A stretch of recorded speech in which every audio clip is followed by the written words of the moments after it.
tapi ada sedikit kendala sehingga agak terlambat kompres di Polda Metro Jaya ini ya.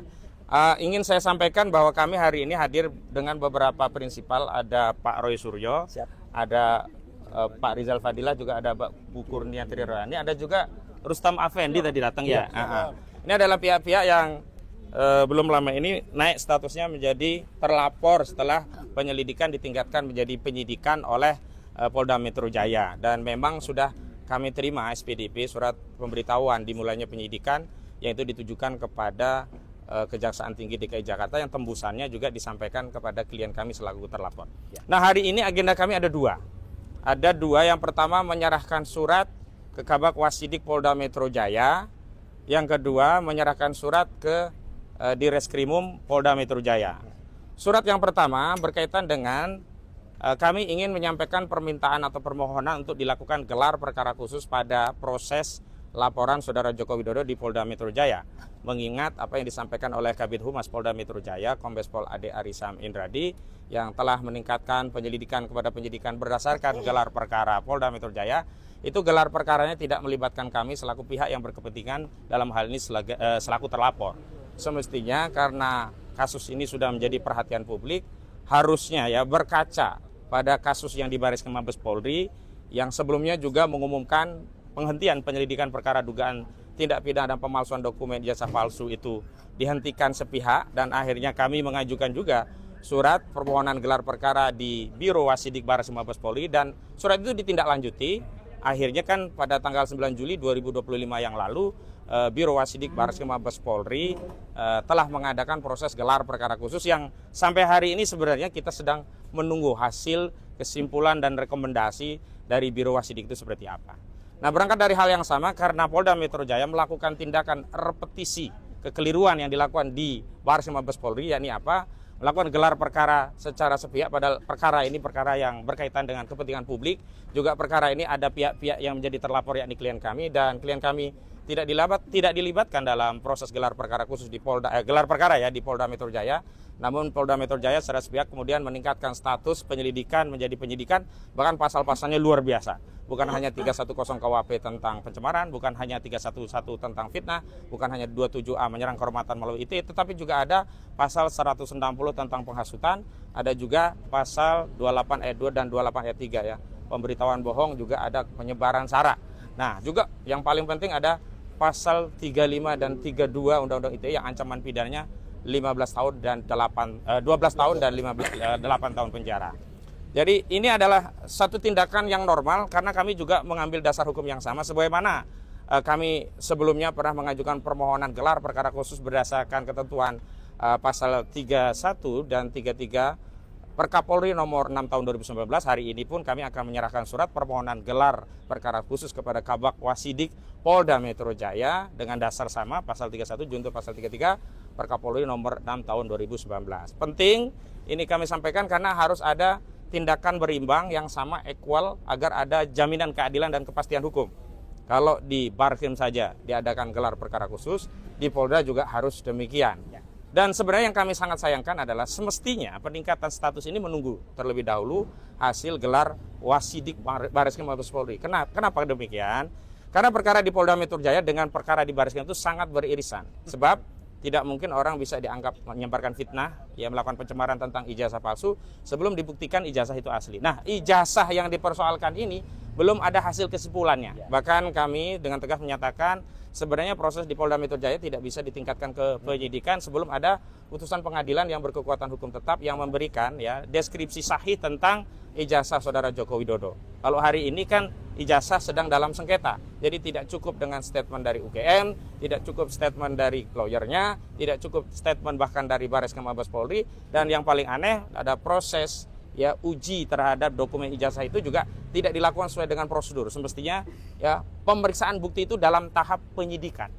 Ya, ngetes barang bukti itu di tahap penyidikan dengan disita barangnya, bukan di penyelidikan dengan model peminjaman.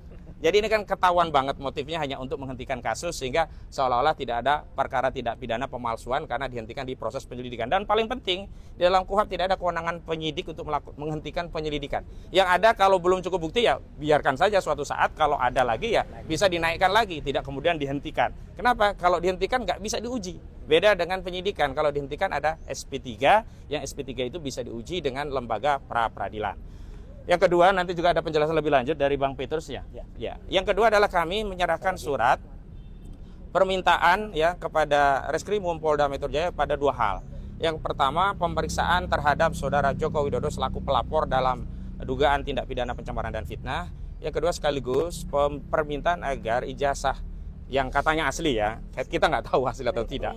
Ijazah yang katanya asli milik Saudara Joko Widodo itu disita karena dalam tahapan prosedur dan prosedur untuk membuktikan fitnah dan pencemaran itu ijazah itu harus dites laboratorium forensik lagi berdasarkan LP yang dilakukan oleh Saudara Joko Widodo di 30 April 2025 yang lalu. Tidak boleh meminjam hasil dari Bareskrim Mabes Polri. Dan penyidik Polda Metro Jaya juga tidak punya kewenangan menyita hasil dari Bareskrim Mabes Polri karena itu adalah proses yang berbeda, terpisah, berbeda, subjeknya berbeda, pelaku penyelidiknya berbeda sehingga tidak bisa disatukan. Dan paling penting adalah ada kekhawatiran kami kalau tidak disita. Ini kan sudah banyak ya kasus-kasus belum sampai selesai itu kebakaran ya. Di Kejaksaan Agung lagi memeriksa perkara tertentu kebakaran. Di Pasar Pramuka ada modus operandi pemalsuan di sana juga kebakaran. Nah khawatir juga ini ya belum sampai ke persidangan tiba-tiba rumah dari pelapor di Solo kebakaran dan dokumen itu kan hilang. Kan berbahaya itu. Maka sebaiknya harus disita terlebih dahulu oleh penyidik di Polda Metro Jaya. Dan yang paling penting karena urutannya adalah dalam penyidikan itu saksi korban terlebih dahulu yang harus diperiksa, jadi harus ya Saudara Joko Widodo yang terlebih dahulu diperiksa. Jangan sampai nanti tiba-tiba mereksain, manggil-manggilin klien kami sementara Saudara Joko Widodo belum diperiksa. Dan yang paling penting ternyata sudah ada panggilan terhadap Saudara Joko Widodo dan saya ketahui pagi tadi dalam sebuah dialog TV nasional di Apa Kabar Indonesia Pagi, tidak saya sebutkan nama medianya kalau nggak salah TV One begitu ya. Oh, sudah saya sebutkan ya. Itu sebutkan sebenarnya sudah ada panggilan kepada Saudara Joko Widodo untuk hadir. Waktunya kapan saya tidak tahu, tetapi Saudara Joko Widodo mengaku sakit dan minta untuk di-reschedule. Tapi anehnya untuk panggilan polisi dia mengaku sakit tidak bisa hadir ke Polda Metro Jaya, tapi dia hadir dalam agenda politik di Kongres Partai Solidaritas Indonesia. Nah, sebenarnya selama ini yang bermain politik itu siapa? Kan kita ya dianggap ada agenda besar perasaan politik Saudara Joko Widodo, ada pihak-pihak yang mencoba untuk mendowngrade dirinya, ya menjatuhkan reputasi politiknya. Nah, tindakan Saudara Joko Widodo yang tidak memenuhi panggilan pada saat yang sama dengan alasan sakit justru hadir di acara Kongres PSI itu justru yang mendowngrade reputasi Saudara Joko Widodo. Harusnya sebagai warga negara, apalagi mantan presiden 2 periode, sebagai bapak bangsa, negarawan, dipanggil polisi datang. Dan lucunya ya pihak Polda Metro Jaya tidak pernah memberikan respon kompres bahwa Saudara Jokowi ya dipanggil tapi tidak hadir, mangkir misalnya begitu kan. Tapi kalau di klien kami baru klarifikasi saja, undangan klarifikasi tidak hadir langsung disebutkan. Kami sudah mengundang, memanggil terakhir agak kecengkak ya katanya. Oh terakhir maaf bukan memanggil tapi mengundang, tapi tidak hadir. Nah hari ini kenapa? Giliran kubu Saudara Joko Widodo tidak hadir, tidak ada kompres resmi dari Polda Metro Jaya, tidak juga pernah menerangkan bahwa panggilan itu sudah patut dan kapan akan diperiksa lebih lanjut. Jadi salah satu ya parameter keadilan itu jika proses prosedur dan tahapan dalam penyelidikan dan penyidikan itu diberlakukan secara sama. Jadi itu yang kami ingin sampaikan kepada Kabak Wasidik dan juga Reskrimum Polda Metro Jaya. Dan surat nanti akan kami serahkan. Tapi karena di sini ada klien prinsipal, kami juga akan persilahkan klien prinsipal untuk menyampaikan pandangannya. Pertama kepada Pak Roy Suryo, silakan Pak. Lawyer dulu aja. Lawyer. Pak Roy Suryo, Pak Roy ya. Silakan. Baik. Nanti Pak Roy.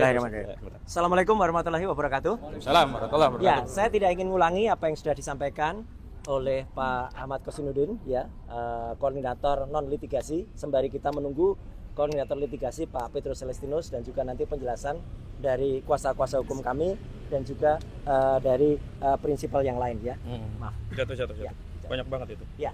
Jadi yang pertama adalah benar bahwa hari ini karena saya adalah yang prinsipal, jadi kami yang kemudian dibela oleh beliau-beliau ini, jadi kami patut dan wajib datang. Oleh karena itu, ya, saya pun mengatakan kami selaku quote and quote terlapor itu sudah siap 11.000 triliun persen siap kita ya, untuk hadir ya. Tetapi sama seperti tadi yang disampaikan Pak Ahmad Kosinudin, dalam perkara ada yang pelapor, seharusnya pelapor itu duluan yang diperiksa ya. Pelapor itu duluan, urutannya begitu, dalam KUHP urutannya juga begitu. Jadi tidak lazim, tidak umum, bahkan aneh jika pelapornya, saya makanya juga tanya, kenapa pelapornya belum diumumkan untuk diundang atau dipanggil ya untuk datang. Ya karena dalam perkara ini saja sebenarnya sudah ada yang main-main. Dari 5 pelapor di masing-masing Polres itu ada 2 ya. Kalau nggak salah satunya Karahayan, satunya siapa gitu ya. Andi Kurniawan, bukan, yang Andi Kurniawan Lekumanan. Lekumanan itu serius. Satu lagi serius lagi yang Kapriani. Kapriani sama satu lagi yang Karahayan Yang gugur. Itu tidak serius. Polda harus mengumumkan juga bahwa ada pelapor yang tidak serius, sudah lapor, capek-capek Polda itu melakukan proses undang klarifikasi, ternyata pelapornya malah nggak hadir, ya mangkir. Harus sebutkan juga sama dong, pelapornya mangkir, ya sehingga tidak terjadi. Sudah ada 2 sebenarnya pelapor, jadi 2 itu kalau dibanding ada 6 itu 1/3 dari pelapor itu gugur. Sebenarnya harus dinilai ini, kalau sudah ada 1/3 yang tidak meneruskan, kan kasihan Polda Metro Jaya, uang negara sudah dihabiskan untuk membuat berita acara klarifikasi mereka, ternyata mereka tidak hadir. Yang kedua adalah soal pelapor utama, saudara JKW tadi ya. Nah, dia harus hadir. Dan kalau yang saya dengar tadi dari Pak Ahmad Kosinudin ya, bahwa dia katanya sakit ya, katanya ya, tapi hadir di salah satu kongres partai. Yang paling menarik lagi, saya juga dengar konon dia meminta atau memohon, saya nggak tahu, penyidiknya yang datang ke Solo. Ini luar biasa. Kita Indonesia tuh menganut equality before the law. Ya, semua sama di mata hukum. Katanya dia sudah warga negara biasa.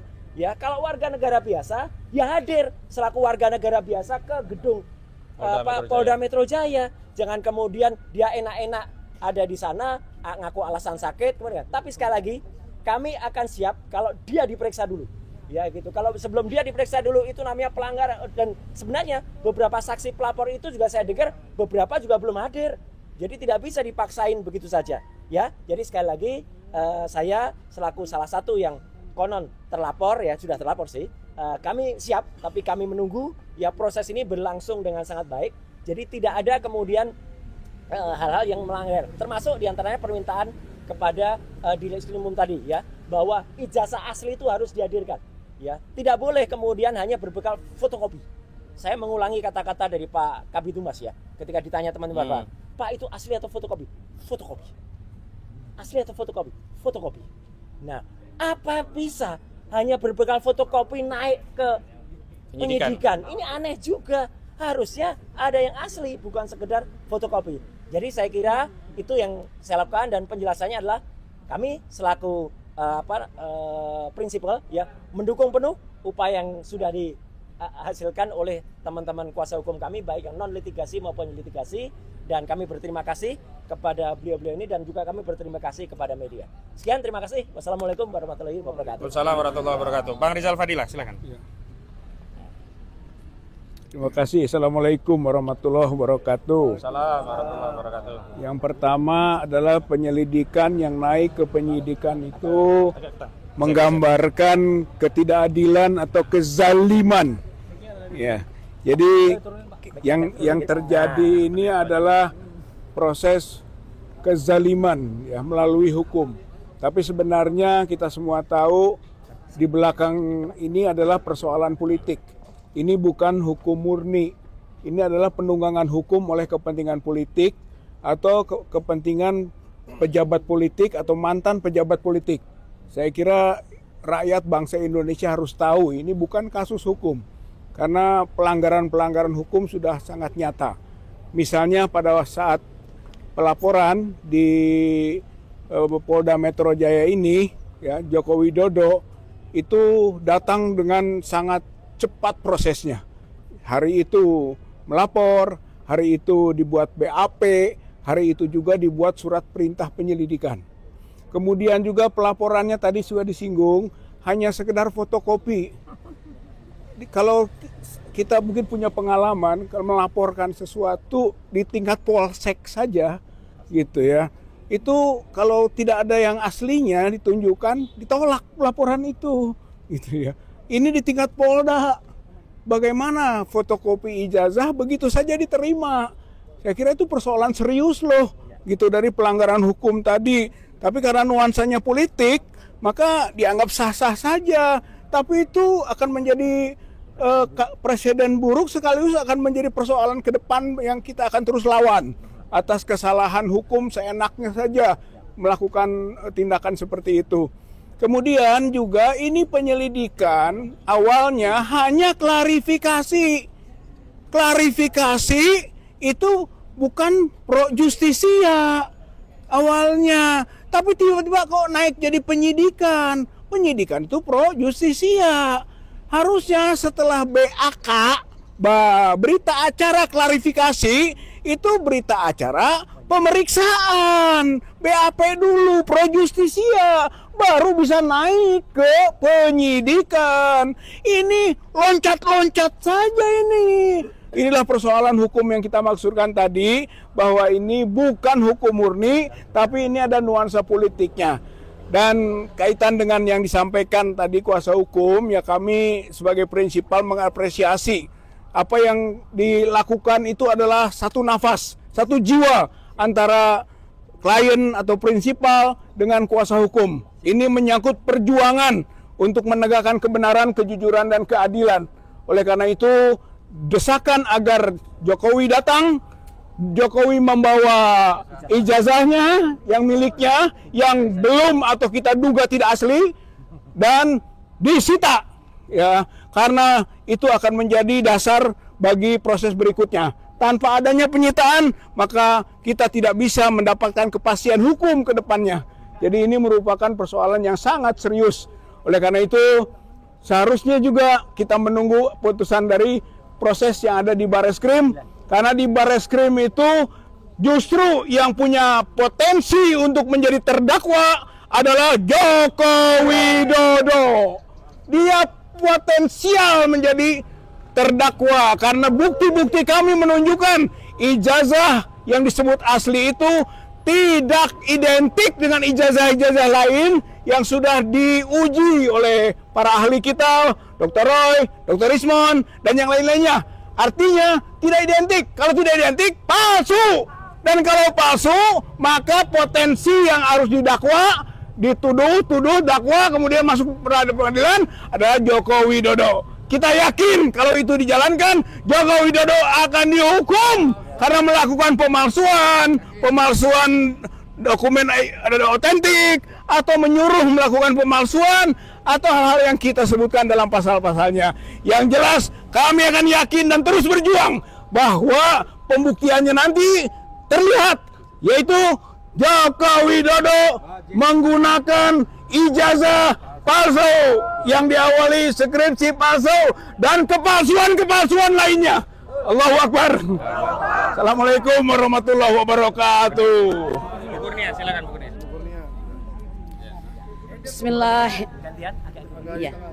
Bismillahirrahmanirrahim. Assalamualaikum warahmatullahi wabarakatuh. Ini saya mulai dengan mengucap terima kasih ya kepada semua jurnalis. Ini sesuatu yang amazing menurut saya. Kami yang berjuang hampir 3,5 tahun ini, sebenarnya ini pemandangan yang luar biasa. Tidak pernah ada jurnalis dari media mainstream yang meliput kami. Ya, baru kali ini. Biasanya perjuangan kami hanya dibantu oleh YouTuber perjuangan. Ya, pada hari ini siapa sangka media mainstream ada di depan kami. Sekali lagi kami berterima kasih. Yang kedua, kami ingin mengatakan tidak ada satu pasal pun ya menyikapi penyelidikan yang naik menjadi penyidikan ini. Saya ingin mengatakan tidak ada satu pasal pun di Republik ini yang memperkenankan menghukum ya orang yang memegang perintah undang-undang terhadap penegakan hukum oleh bangsa Indonesia ya, yang diperbolehkan untuk menghukum rakyatnya sendiri. Tidak ada. Ya, karena itu anggapan bahwa kekuasaan selalu benar itu adalah suatu kesalahan. Saya ingin mengatakan bahwa sudah waktunya Polri berbenah diri ya. Mengapa rakyat menjadi apatis dengan hal tersebut? Karena mohon maaf, kami diperiksa ini dalam kerangka kondisi yang tidak bisa ditolak bahwa polisi ini masih orangnya Pak Jokowi. ya bahwa sejarah membuktikan ada banyak rekayasa yang terjadi sayangnya oleh Polri yang kita cintai ini. Nah, kami berharap di ulang tahun yang ke-79 itu insya Allah pelan-pelan ya di bawah kepemimpinan Bapak Prabowo Subianto hal ini akan pelan-pelan tidak ada. Nah, tapi dengan naiknya penyelidikan menjadi penyidikan agak memberikan perasaan yang luar biasa bagi kami. Kami mengatakan bahwa sesungguhnya mantan presiden itu kalau diibaratkan sebagai raja, the king can do wrong, ya, bisa saja berbuat salah karena mereka bukan nabi, dia bukan malaikat, dia bukan orang super, dia hanya eksekutor mandat rakyat. Jadi mungkin saja salah. Nah, oleh karena dia salah, kita harus koreksi. Ya, apalagi ini dalam rangka mendapatkan kekuasaan itu, bagaimana alat-alat yang dia lakukan itu dahulu, apakah sudah benar atau ternyata melanggar aturan. Ini yang kami lakukan ya, TPUA bersama para saksi kami, Dr. Roy Suryo, Dr. Rizmon Hasiholan Sianipar, Dr. Tipa Zia Tiasuma, yang tiga-tiganya adalah saksi kami, dan kami adalah pelapor Dumas yang tidak pernah naik menjadi suatu laporan itu, telah berjuang untuk bangsa ini. Jika kami yang berjuang ini, ya, Anda anggap sebagai pelanggar hukum, lalu siapa Anda yang jelas-jelas melanggar hukum tersebut? Ya, saya ingin mengatakan, ya, gin mah zonder, frontur delahit. Tidak ada satu orang pun yang lepas daripada tanggung jawab. Nah, oleh karena itu datanglah untuk memenuhi tanggung jawab ini, ya, karena kami sudah melaksanakan. Anda yang melaporkan harus tahu apa yang Anda laporkan dan bertanggung jawablah terhadap laporan Anda, ya. Kami tidak pernah takut karena kami berbasis kepada kecintaan kepada bangsa dan negara Indonesia. Saya kira demikian saja. Satu hal kepada aparat, kami berharap jangan Anda berdiri terdepan untuk menjadi martil memukul rakyat. Demikian, terima kasih. Bang Petrus. Pak Petrus.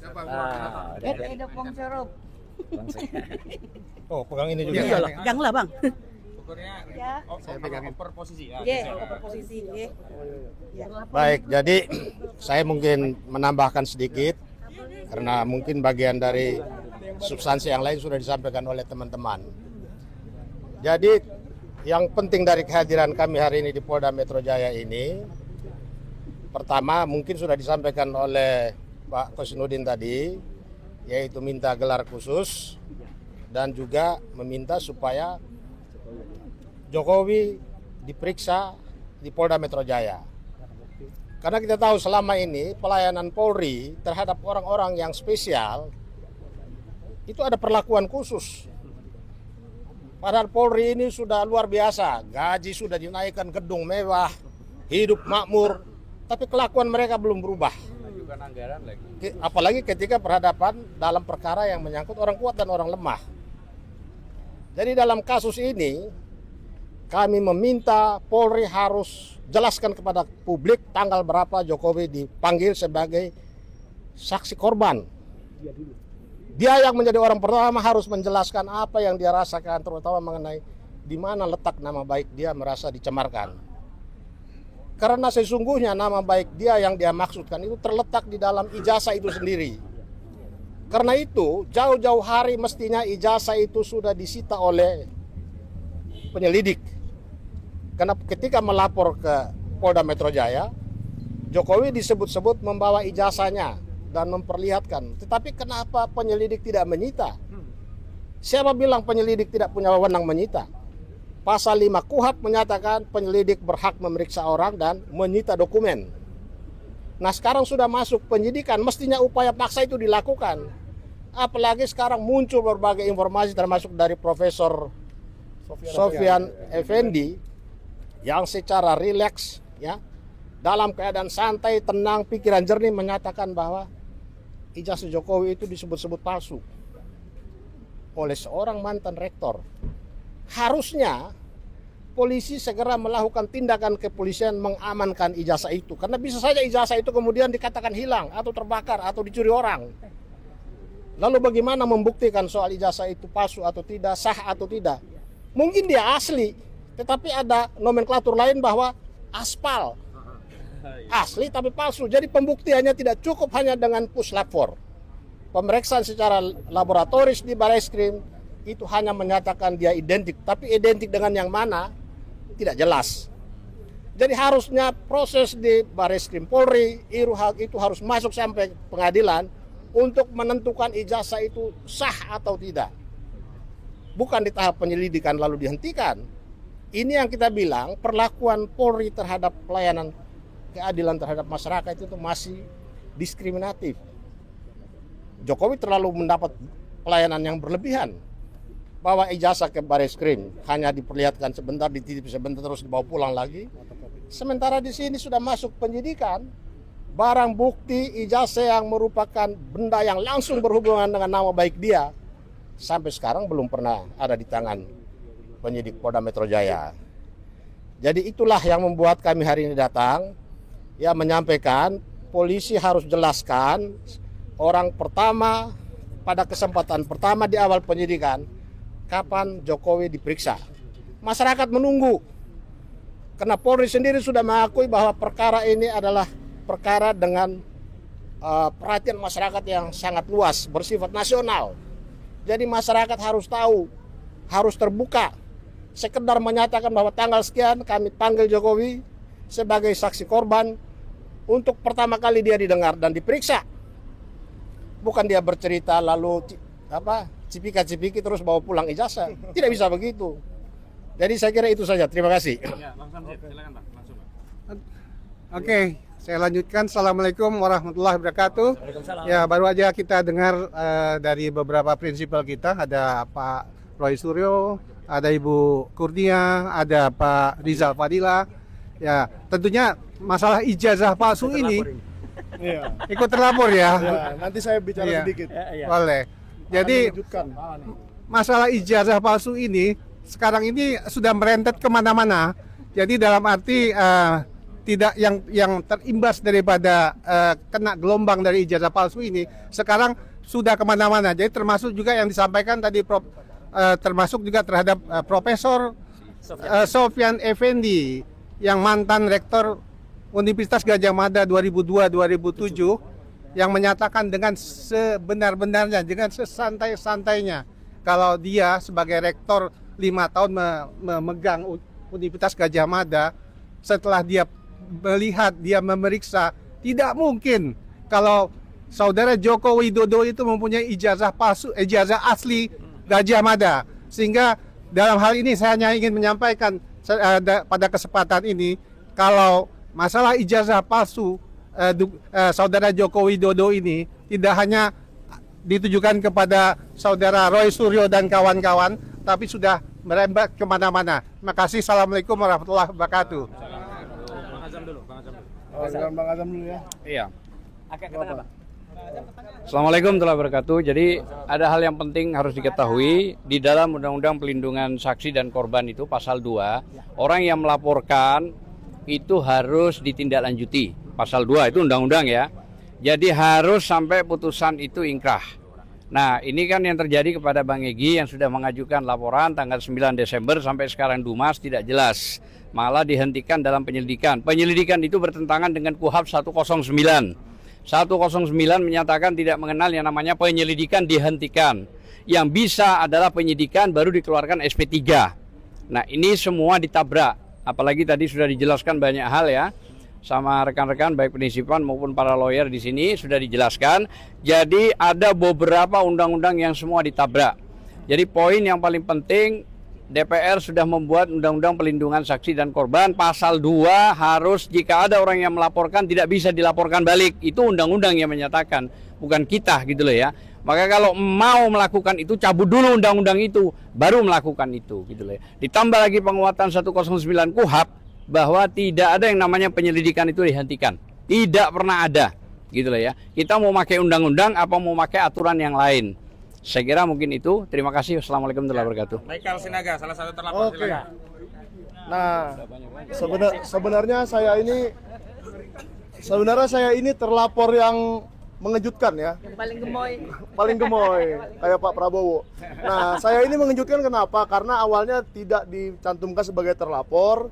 Awalnya kan RS dan segala macam, tetapi tidak ada saya. Tetapi tiba-tiba kemarin ada surat cinta lagi datang ke rumah saya bahwa saya terlapor. Nggak apa-apa. Nah, saya di sini hanya ingin menyatakan bahwa saya selama ini baik di Jakarta, baik di Jogja, di Boyolali, di Ketoyan, maupun di Pasar Pramuka, menjalankan tugas saya sebagai seorang jurnalis. Di mana saya memiliki kartu identitas wartawan resmi dari Dewan Pers, yaitu sebagai wartawan tingkat utama. Nah, waktu itu saya sudah katakan kepada penyidik dan saya katakan penyelidik ya waktu itu. Saya katakan pada penyelidik di Subdit Kamnek bahwa kalau mau membahas mengenai isi pemberitaan yang kawan-kawan jurnalis di sini semua pasti tahu, kita harus melalui mekanisme Dewan Pers, yaitu diajak ke Dewan Pers bersama Bapak Joko Widodo yang tidak terima namanya dicemarkan katanya oleh pemberitaan saya. Nah, dan saya akan temui dengan senang hati Bapak Joko Widodo di Dewan Pers supaya kita duduk bersama di satu meja dan saya berikan hak jawab. Itulah yang sebenarnya harus dilakukan oleh Bapak Joko Widodo dan kepada penyidik Polda Metro Jaya juga supaya mengerti Undang-Undang Nomor 40 tahun 99 mengenai pers. Nah, satu lagi yang saya sayangkan dari para penyidik baik di Bareskrim baik di Polda Metro Jaya, kok banyak sekali hal-hal yang saya temukan di Jogja, di Boyolali, di Ketoyan, tentang tahun 83 atau 85, dan di Pasar Pramuka yang sampai sekarang saya sudah temui lebih dari 10 orang ex pemilik kios, ex desainer entah ijazah, entah KTP, entah visa Amerika, banyak yang mereka bisa buat. Masa sih Polsek Matraman, Polres Jakarta Pusat, Polda Metro Jaya tidak mengetahui orang-orang itu? Bahkan beberapa diantaranya sudah pernah ditangkap ya, sudah pernah terkena kasus dokumen palsu. Masa sih tidak bisa para penyidik ini yang terhormat, yang hebat-hebat, yang pinter-pinter mencari tahu informasi bahwa Pak Iman Raharjo itu masih ada di situ sampai tahun berapa, bahwa si ini kemungkinan yang menjadi anak buah Pak Iman Raharjo di tahun itu sebagai desainer, sebagai yang ngambil orderan, ambil order di kios depan, dikasih ke kios belakang, lalu didesain di kios belakang, lalu sampailah langsung ke pembeli alias konsumen. Itu semua ada, KTP, visa Amerika, STNK, BPKB, sampai ijazah. Dan belangkonya pun ada tokonya di mana jualan belangko. Nah, saya tidak dalam posisi untuk menjelaskan itu semua. Silahkan Polda Metro Jaya yang sudah pinter-pinter ini penyidiknya, sudah berpengalaman puluhan tahun, saya yakin. Apalagi Pak Brigjen Pol Juhandani di Bareskrim, kenapa kok ini tidak dicari gitu loh. Saya bingung bener. Kok saya wartawan yang baru, katakanlah belum ada 10 tahun atau mungkin ya lebih sedikit lah, masa lebih pinter mencari investigasi daripada para penyidik? Saya tidak yakin itu. Pasti saya tidak lebih hebat dari mereka. Jadi saya mohon mulai sekarang kita bersama-sama menginvestigasi ini. Kalau memang ijazahnya asli, tunjukkan, dan tidak akan ditemukan apa-apa di Pasar Pramuka. Tapi kalau memang ijazahnya tidak asli, saya nggak mau ngomong kata yang satu lagi itu ya. Nah, mari kita cari kebenarannya untuk masyarakat Indonesia, karena masyarakat berhak mendapatkan kebenaran dari kita para jurnalis. Ya, masalahnya gini loh, tempat-tempat yang saya didatangi lagi oleh salah satu media mainstream dan mendapatkan keterangan yang persis sama. Jadi ini harus diinvestigasi, dan kalau penyidik tidak menginvestigasi ini berarti dia sudah partisan, sudah tidak netral dan sudah memihak. Oke ya, sekian aja dari saya. Terima kasih. Baik, cukup dulu ya. Dikit aja. Ya, silakan. Dikit, enggak, bukan. Ini kenapa saya pisahkan dari tadi dengan yang tadi. Selain mendukung tadi apa yang sudah sampaikan, saya hanya bocorkan sedikit. Insya Allah besok siang jam 1. Jadi buat teman-teman yang punya kontributor di Yogyakarta, silahkan meliput. Besok ada gerakan yang namanya Maklumat Jogja. Maklumat Yogyakarta akan dihadiri oleh Pak Jenderal TNI Tiasno Sudarto, Profesor Rohmat Wahab, dan insya Allah ada juga Profesor Sofyan Effendi, dan ada satu lagi tokoh penting Jogja yang akan disowani besok. Ya, silahkan hadir, dan saya juga akan ada juga besok pagi, besok siang. Terima kasih. Ya. Itu kita ketawain aja, bukan levelnya. Saya ketawa aja ya. Enggak, cukup ya. Ketawa aja. Ya, dari kami sekarang sedang concern menghadapi Saudara Joko Widodo. Di luar itu ya nggak penting lah. Cukup. Nggak penting ya.